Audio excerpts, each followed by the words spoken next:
So, the other night I watched The End of the Fucking World on Netflix. It's a show that just came out, I believe, a few days ago. And obviously the title grabbed me, and it was trending pretty quickly. So, I checked it out and I realized that there were only 8 episodes and they were very short. Anywhere from like 18 to 22 minutes each. So I knew it would be a quick watch. So I decided I'd try it out. Um, I really had no idea about the story whatsoever. I hadn't seen a preview for it, and I just dove right in. Okay, so, alright, so it starts off, you're getting to know these characters, right? And they're teenagers, and they're just kind of dysfunctional, right? They have their own serious issues, each of them, a boy and a girl. And the story is kind of how they meet, come together, and form type of a romance and go on this adventure together. Okay, so right off the bat, the story, these characters, and this show, like, really jumped out at me. I loved it. Okay, I loved this really dark comedy, um, this dark humor, and just the ridiculous profanity, and I just really liked it. It's my style of humor. It's my style of back and forth character interaction, and just kind of blatant, disregard for anything else, and just like bam, hits you with the humor. So I really, really liked this show until I didn't, and I'll tell you what I mean here. So I'd say for the first 3 episodes or so, when you're getting to know these characters and kind of figuring out their backstory a little bit, the show's really, really good. It's super funny. There's tons of one-liners, and I remember watching, like, I think it was like 2 episodes in, and I'm like, man, this show is full of one-liners. Like, I could see people repeating these all the time, right? Just really funny stuff. Really funny stuff. Kind of vulgar and profane, very funny, okay?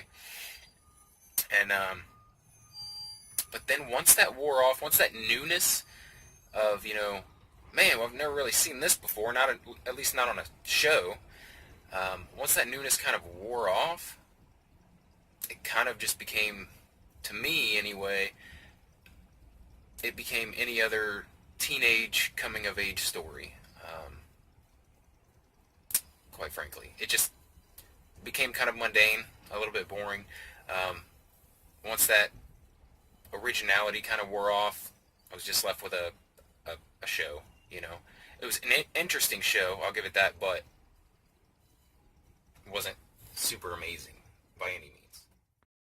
I do want to point out the things I really liked, the things I really enjoyed about this show, and what kept me watching it, okay? So, one thing that I thought was really cool is obviously how it started out. Very shocking and strong, very funny right off the bat. And then another cool thing about this that was pretty original is that it had two main characters' perspective.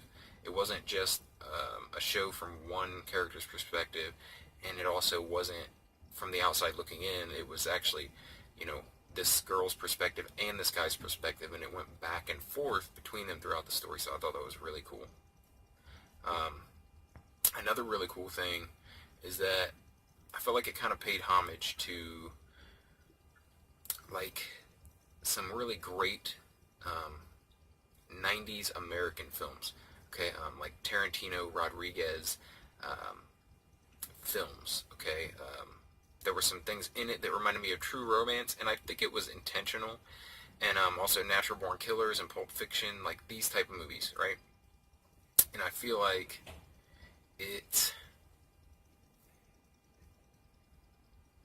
there's a part where the main character is wearing this shirt, and very much the same shirt that Christian Slater wore in True Romance. And then there's a part where the girl is wearing this wig, and it reminds me so much of Patricia Arquette in Pulp Fiction.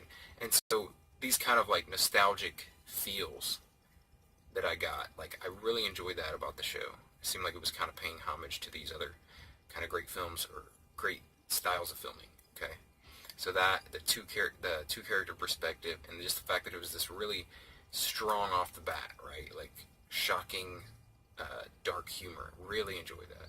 But like I said, that wore off, and kind of those were kind of my pros, what I just gave. But my cons would be that it wears off pretty quickly by episode 3. I would say I don't want to give too much away about the story because you should watch it.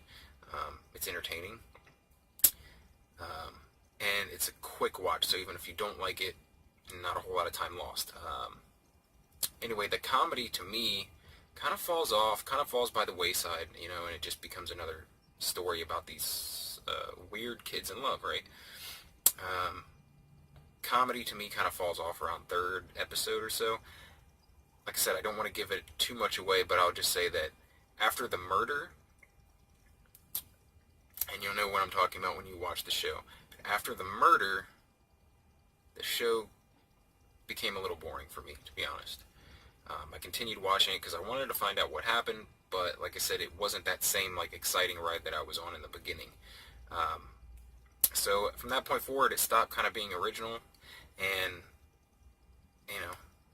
that initial feeling wore off and just became a story. It's like, yeah, I might as well see how it ends. The way they ended it, they did leave it open so that there could be another season if necessary. If they decided to renew the series.